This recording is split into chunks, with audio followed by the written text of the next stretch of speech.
Welcome back. The season of giving is here, and Lowcountry Orphan Relief could use your help as they collect everyday essentials for local children in need through the organization's Stocking Drive. Joining me in the WCBD Plus Streaming Center is Catherine Blaylock, Marketing and Communications Coordinator for Lowcountry Orphan Relief. Catherine, welcome. How are you today? Good. Thank you for having me. Absolutely. Glad to have you here. Now, Catherine, for those who may not be familiar with Lowcountry Orphan Relief, can you tell us a little about what the work that you all do and how you support local children in need? Yes, so we are an emergency clothing nonprofit for children in the Lowcountry that are facing abuse, neglect, that could be going through the foster system, or just it's not safe for them to be in their homes at this time. And so we provide them something called a care kit, and it's a 2-week supply of emergency essentials that has clothes, shoes, toiletries, stuffed animals, and books. Well, when we last spoke on the program, this was around the time students were getting ready to head back to the classroom. You previewed at the time the upcoming stocking drive. Can you tell us about this effort, how it works, and how people can get involved? Yes, so right now we're doing our stocking drive, like you mentioned. It's our biggest collection drive of the year. It is when you can get a stocking. There are little mini stockings that we have in our location. I brought one here to show you as well if you want to see it. It's a little physical stocking, and inside there's a stocking slip, and it has a gender, an age, and just suggested items to get. You don't have to get every item on the list. That's just what would come in a care kit. And this is to stock our shelves. This is to hopefully last us from now until our next big drive, which is our back to school drive. Well, what are some of the items people might find when they pick up a stocking? Yes, so what it is, you can get clothes. There's clothes on there, shoe sizes, pajama sizes, and then toiletries, different lists of toiletry items. And you have an option this year for virtual stockings as well. How does that work? Yes, so what it is, it's just the slip that I showed you. We would just email it to you directly via email, and then or you could come in and get the actual stocking as well. And then we are also offering a bulk collection drive option. So this is geared towards larger companies, churches, schools, maybe a Bible study group, a neighborhood. And what that is that's where you would collect one of our bulk items. And so there's 4 categories for that.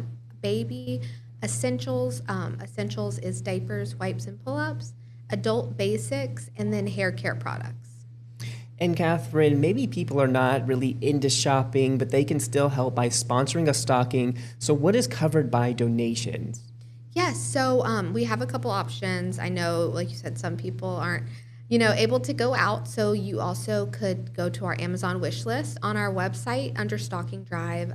There's a section that has all of our wish list for each gender and age. And categories, or like you mentioned, you can sponsor a stocking, and that has the prices of how much it would be to fill a care kit or a stocking for a child from 2 to 5, 6 to 13, and then 14 to 18. And generally, what ages for boys and girls are you at most need for essential items?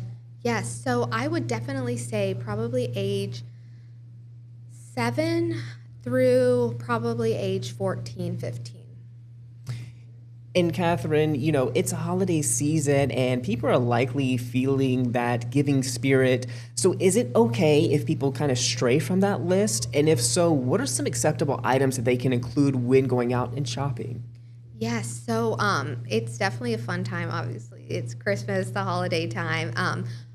We do ask that a lot of the items that you donate are not holiday themed, only because this is to stock our shelves and hopefully last us until the summertime.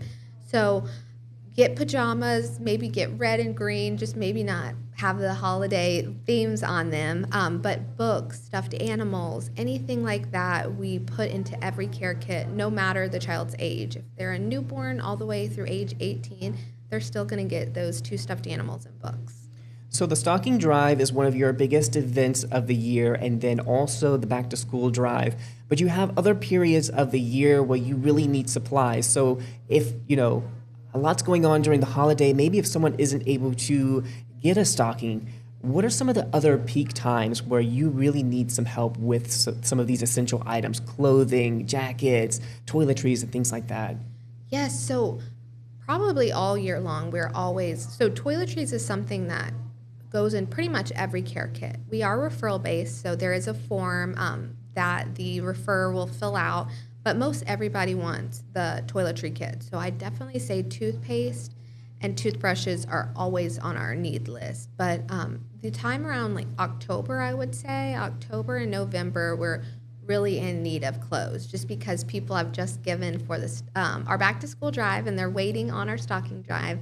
And so that's a time where not many people are doing closet clean outs or spring cleaning. So that is definitely a time where if you have maybe a small group of friends, your neighborhood would like to host a collection drive for us just for 2 weeks and maybe just say, hey, let's collect boys' pants, and then bring them to us. That would be a huge blessing for the kids that we serve. And now, do you have volunteer opportunities as well? I know over the summer news too, our entire team came out and we were able to help pack some of those kits and help you with inventory and clean up some things around your offices. But how can the everyday person spend time volunteering with you? Is that an option? Yes, so we have 2 volunteer shifts. We have 9:30 to 11:30 and then 1:30 to 3:30 Monday through Friday. And you can sign up on our website. You will just receive an email and it's an app and you can just pick the day and time that works best for you and come on in and help us out. And finally, can you share with us the dates for this year's stocking drive and the steps people should take right now if they want to get involved? Yes, so we started October 22nd.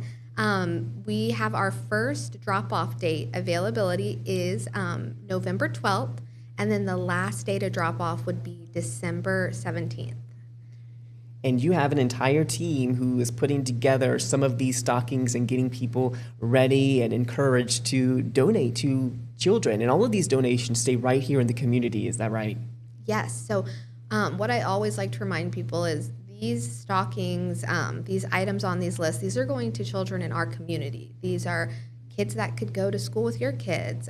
It could be one of your best friends that's a teacher, one of her students. We just don't know what a lot of the children in our community are going through. Well, Catherine, is there anything that we haven't discussed that you would like to mention about this drive or any of the other initiatives that are going on with Lowcountry Orphan Relief? Well, just sign up for a stocking drive would be such a big blessing. Come volunteer with us. This is a really busy time because we're getting tons of orders in right now. We're switching to colder weather, and so people are just really trying to get ready for that season. So come on in, help us pack these care kits, and sign up to help a child have a wonderful Christmas. Well, there you have it. And of course, that address is lowcountryorphanrelief.org. We'll also have a link on our website if you would like to find out ways to help, or if you wanted to pick up a stocking, you'll know where to go. Catherine, thank you so much for joining us today. We appreciate all that you and your team do for the community. Thanks for having me.